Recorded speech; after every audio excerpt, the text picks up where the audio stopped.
Hello, जैसा कि हम चैप्टर पढ़ रहे हैं थर्मल प्रॉपर्टीज ऑफ मटेरियल, उससे कंटिन्यूशन में आज हम एक एग्जांपल सॉल्व करेंगे जो एनसीईआरटी में दिया हुआ है, जो कि बेस्ड है स्पेसिफिक या रिलेटेड हीट पे। तो क्वेश्चन है calculate the heat required to convert 3 kg of ice. Ice है 3 kg का, जिसका टेम्परेचर है -12 degree centigrade. Keep in a calorimeter, जो पहले पढ़ चुके हैं कैलोरीमीटर क्या होता है, to a steam at 100 degree centigrade. इस आइस को 3 kg आइस को -12 डिग्री सेंटीग्रेड से स्टीम के 100 डिग्री सेंटीग्रेड पर कन्वर्ट करना है एट एटमॉस्फेरिक प्रेशर, यानी एटमॉस्फेरिक प्रेशर पे। Specific heat capacity of ice दिया हुआ है, specific heat capacity of water दिया हुआ है, लेटेंट हीट ऑफ फ्यूजन दिया हुआ है और लेटेंट हीट ऑफ स्टीम दिया हुआ है। यानी सभी डाटा दिया हुआ है, मास दिया हुआ है, टेम्परेचर दिया हुआ है।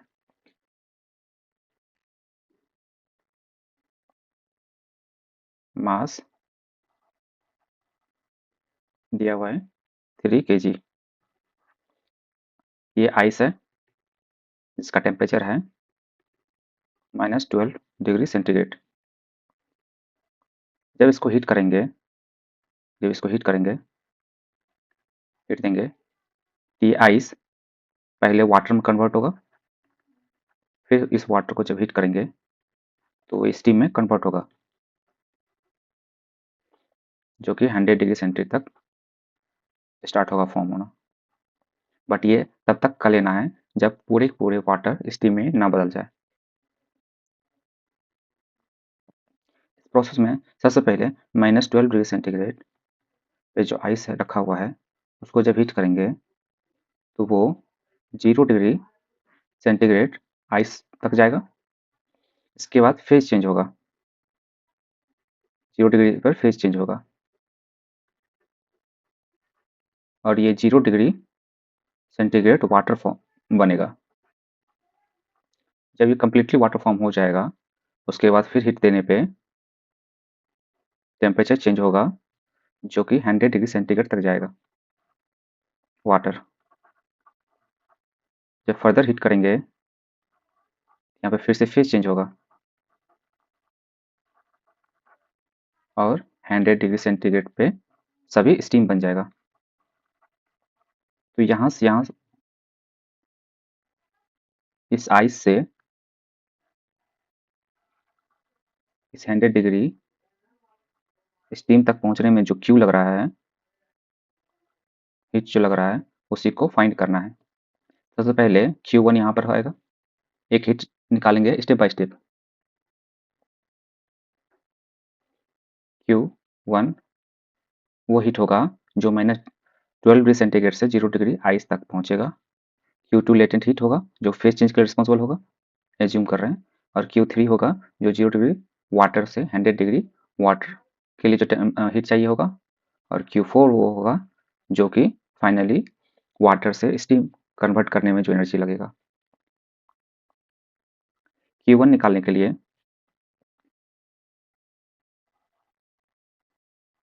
यहाँ पे फेज चेंज नहीं हो रहा है, यानी यहाँ पर फॉर्मूला लगेगा ms delta T. Delta T के लिए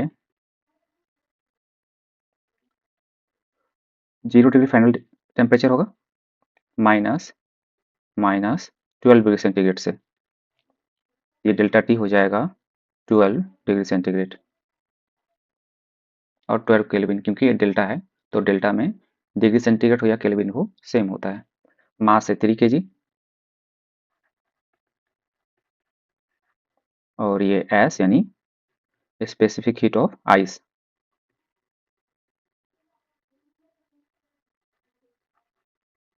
क्योंकि ये आइस फॉर्म में है इसीलिए अभी इस time specific heat of ice यहाँ मल्टीप्लाई होगा। वाटर जब रहेगा तो specific heat of water utilise होगा इस फॉर्मूला में। पुट करते हैं और देखते हैं कितना हीट रिक्वायर्ड होता है -12 डिग्री सेंटीग्रेड आइस को कन्वर्ट करने में, 0 डिग्री आइस तक पहुंचाने में कितना हीट रिक्वायर्ड है। तो 3 kg into specific heat of ice कितना दिया हुआ है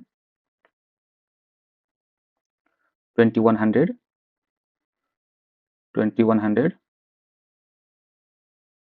जूल पर केजी पर केल्विन।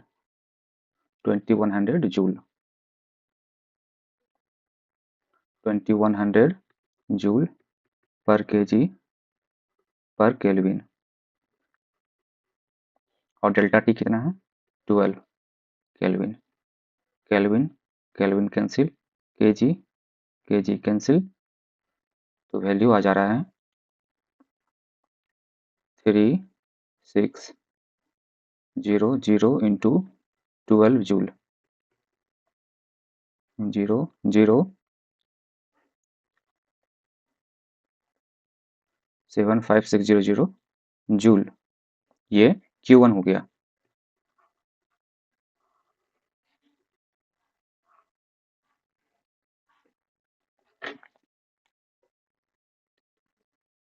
अब Q2 निकालने की कोशिश करेंगे। Q2 वो हीट है जो कि फेज चेंज के लिए रिस्पॉन्सिबल है, 0 डिग्री सेंटीग्रेड आइस से 0 डिग्री सेंटीग्रेड वाटर में कन्वर्ट करने के लिए जो हीट रिक्वायर होगा, यहाँ पे लेटेंट हीट होगा, यानी Q इक्वल टू हो जाएगा M latent heat of fusion. Mass जो आइस था वही कन्वर्ट हो रहा है वाटर में, यहाँ पर 3 kg आइस जो कन्वर्ट हो रहा है वाटर में into latent heat of fusion. Latent heat of fusion ice के टर्म है 3.35 इंटू 10⁵ जूल पर केजी। केजी कैंसिल, यानी बचा है जूल में 1005 जूल। ये Q2 हुआ फेज चेंज के लिए सॉलिड से लिक्विड में। और जब लिक्विड में हो गया है तब लिक्विड का टेम्परेचर इंक्रीज करेंगे, यानी फाइंड करेंगे Q3।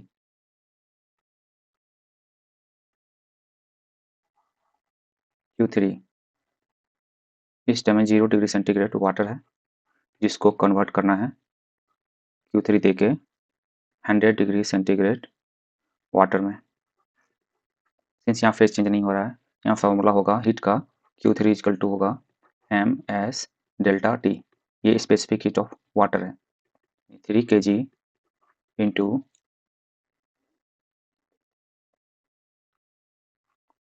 4186 जूल पर केजी पर केल्विन।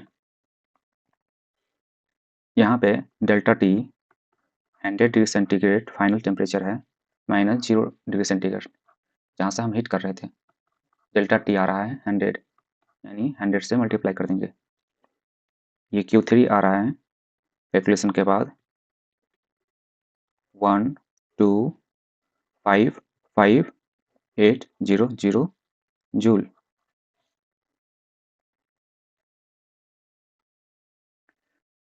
ना Q4 निकालना है, इसमें कि 100 डिग्री सेंटीग्रेड पर जो वाटर है उसको हीट करके फेज चेंज करना है, 100 डिग्री स्टीम करना है। यहाँ पर फेज चेंज हो रहा है, यानी यहाँ पर जो Q4 होगा वो होगा M latent heat of vaporisation 3 kg into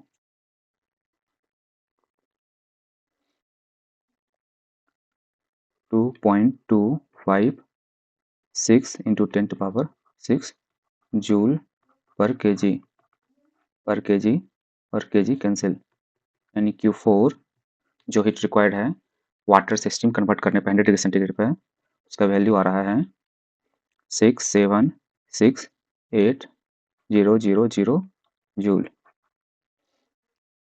total heat जो रिक्वायर्ड है वाटर को आइस को -12 डिग्री सेंटीग्रेड आइस से 100 डिग्री सेंटीग्रेड स्टीम में कन्वर्ट करने के लिए जो एनर्जी और हीट चाहिए वो Q total equal to Q1 plus Q2 plus Q3 plus Q4, यानी Q total equal to 75600 joule plus 1005000 joule plus 1255800 joule plus 67680000 joule. जो टोटल ऐड करने पे आ रहा है 9.1 into 10⁶ joule.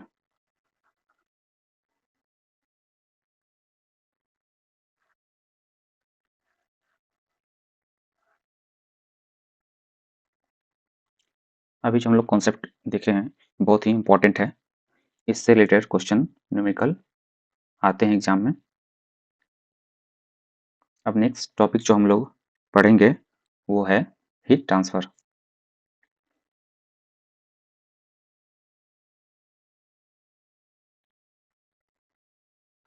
Heat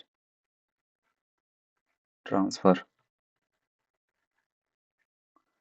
as the name suggest, heat कैसे transfer हो रहा है उसी को हम यहाँ पर रीड करेंगे। इससे रिलेटेड पहले भी हम हाई स्कूल के टाइम में पढ़ चुके हम हैं कि मोड ऑफ हीट ट्रांसफर क्या होता है। 3 तरह का जनरल हीट ट्रांसफर का मोड होता है। एक होता है कंडक्शन, एक होता है कन्वेक्शन, एक होता है रेडिएशन।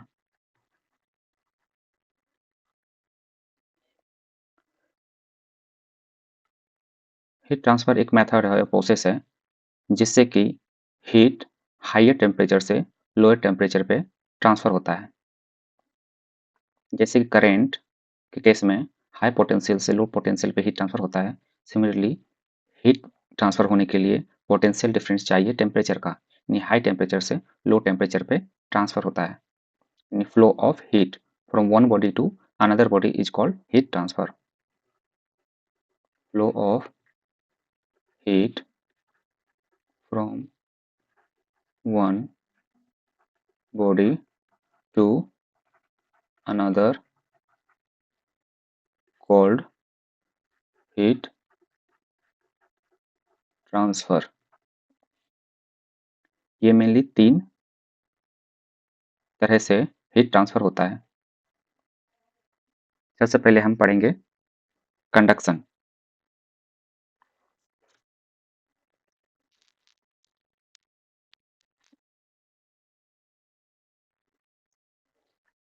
यानी नेक्स्ट टॉपिक हम लोग के लिए हो जा रहा है कंडक्शन।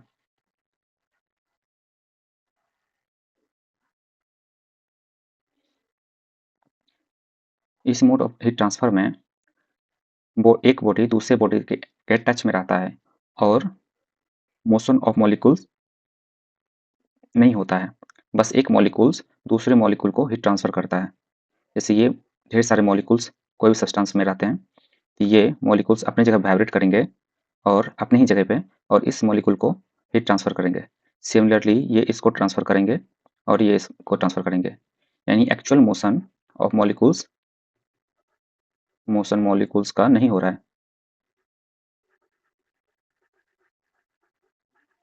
नहीं हो रहा है, बट हीट ट्रांसफर एक मॉलिक्यूल से दूसरे मॉलिक्यूल्स में हो रहा है।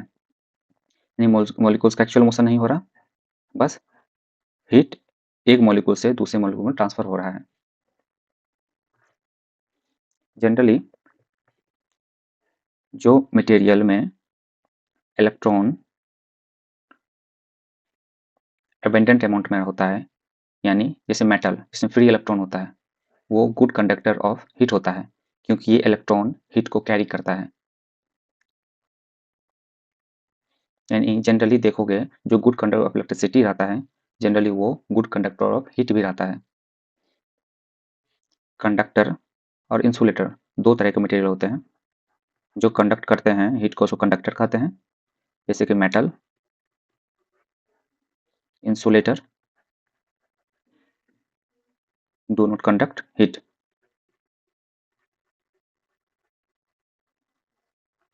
जैसे कि प्लास्टिक, रबर, मेटल में सबका कंडक्टिविटी डिफरेंट होता है।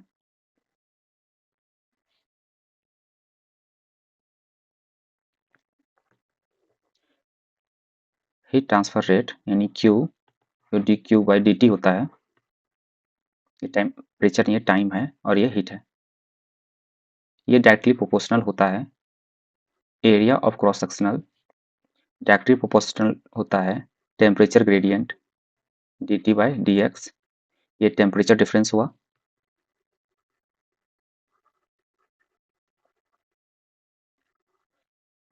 बिटवीन एंड ऑफ रॉड,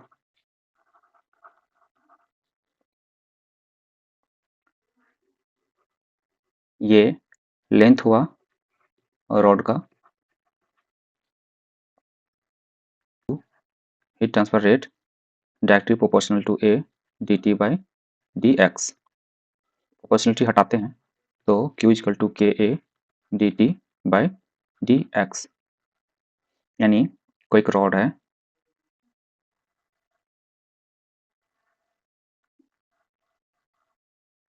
इसका क्रॉस सेक्शनल एरिया, यानी ये एरिया जो है सर्कुलर पार्ट, तो कहते हैं cross sectional area.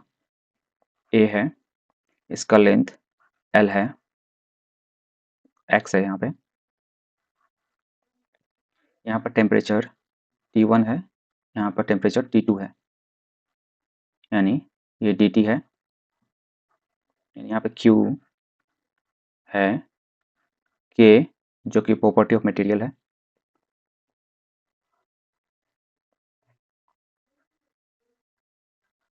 Thermal conductivity of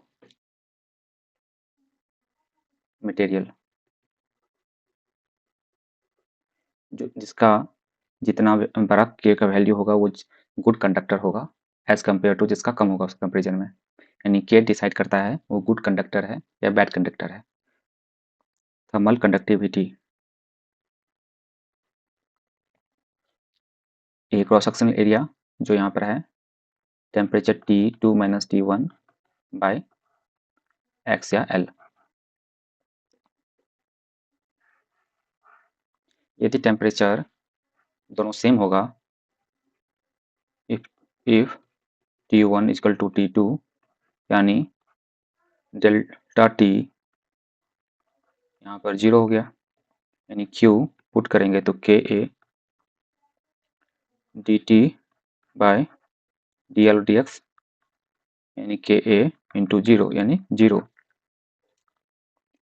यानी जब कोई रॉड या जिसके थ्रू से हीट ट्रांसफर होगा कंडक्शन में, दोनों एंड का टेम्परेचर सेम होगा तो वहाँ पे हीट ट्रांसफर नहीं होगा, यानी 0 हो रहा है। यानी नेसेसरी कंडीशन है कि यहाँ टेम्परेचर का कुछ डिफरेंस हो। जब तक हीट डिफरेंस मेंटेन रहेगा तब तक हीट ट्रांसफर होगा। जब ये डिफरेंस 0 हो जाएगा तो हीट ट्रांसफर होना बंद हो जाएगा।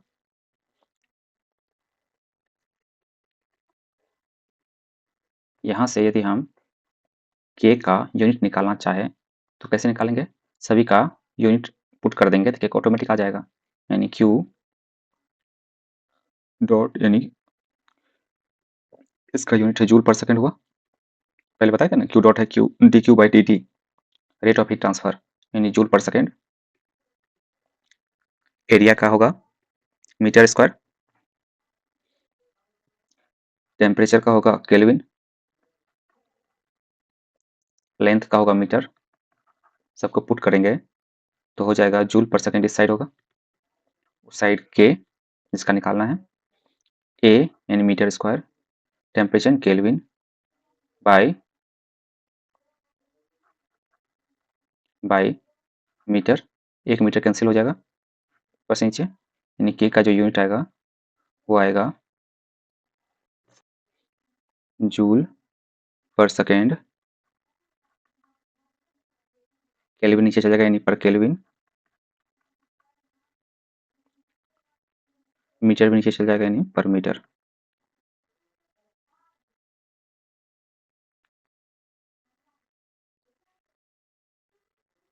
जूल पर सेकेंड जो है उसको कहते हैं वाट, रेट ऑफ डूइंग वर्क, यानी जूल पर सेकेंड वाट होता है, वाट पर मीटर पर केल्विन, ये के का यूनिट है। कंक्रीट का थर्मल कंडक्टिविटी के कम होगा, यानी हीट ट्रांसफ़र कम होगा। इसीलिए हम लोग जो घर बनाते हैं वो कंक्रीट का बनाते हैं। बट इस कंक्रीट बिल्डिंग से भी ज़्यादा कूल होता है जो मिट्टी का बना होता है, क्योंकि के का वैल्यू जो सॉइल का होता है वो और भी कम होता है के कंक्रीट से। यदि कंडक्टर का बात करें तो सबसे ज़्यादा जो मेटल में होता है, कंडक्टर इन मेटल में के का वैल्यू वो होता है सिल्वर के लिए। उसके बाद होता है कॉपर, यानी सबसे ज़्यादा हीट ट्रांसफ़र होगा सबसे ज़्यादा सिल्वर में, उसके बाद कॉपर में। इसका मतलब क्या हुआ, यदि कोई दो रॉड है, ये सिल्वर का है और दूसरा रॉड है जो कि कॉपर का है, और सेम टेम्परेचर डिफरेंस पे है,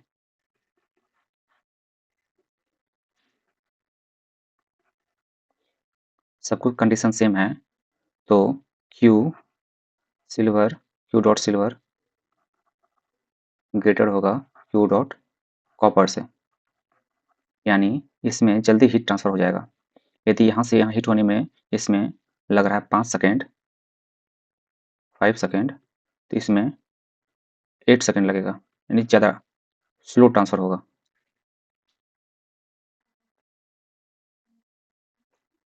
इसमें सिल्वर में जल्दी ट्रांसफ़र होगा, यानी एक एंड से दूसरा एंड जल्दी हीट हो जाएगा।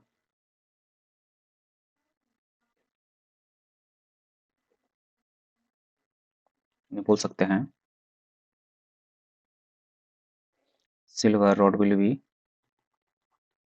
rod will be heated quickly as compared to copper rod।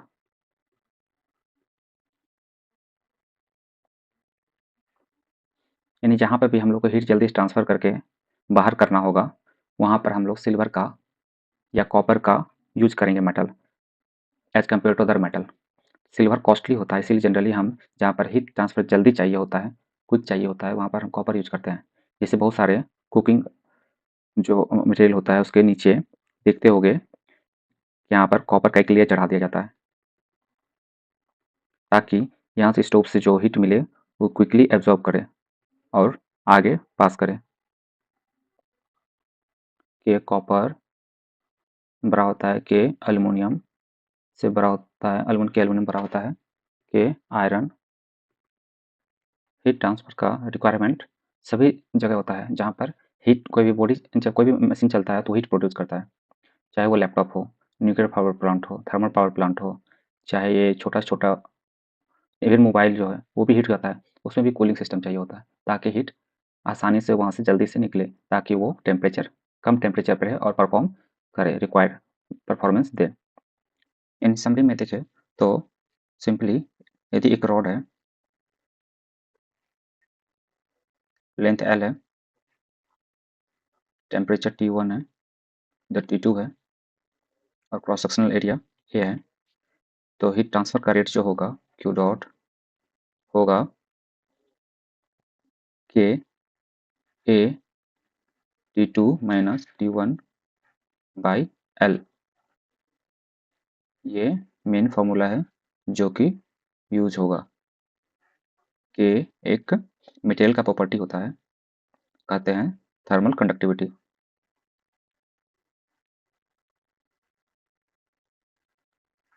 A area है, क्रॉस सेक्शनल एरिया,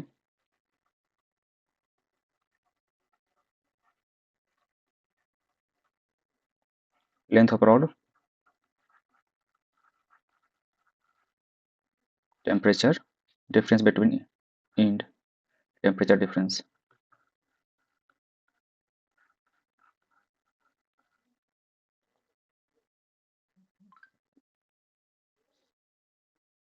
सिंस ये वीडियो लंबा हो रहा है, इसको यहीं पर एंड करते हैं और फर्दर नेक्स्ट क्लास में देखेंगे। तब तक के लिए बाय।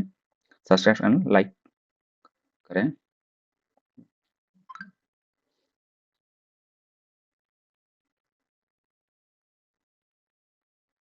नेक्स्ट नेक्स्ट वीडियो में इस पे 2 एग्जाम्पल जो एनसीईआरटी में दिए हुए हैं उसको देखेंगे।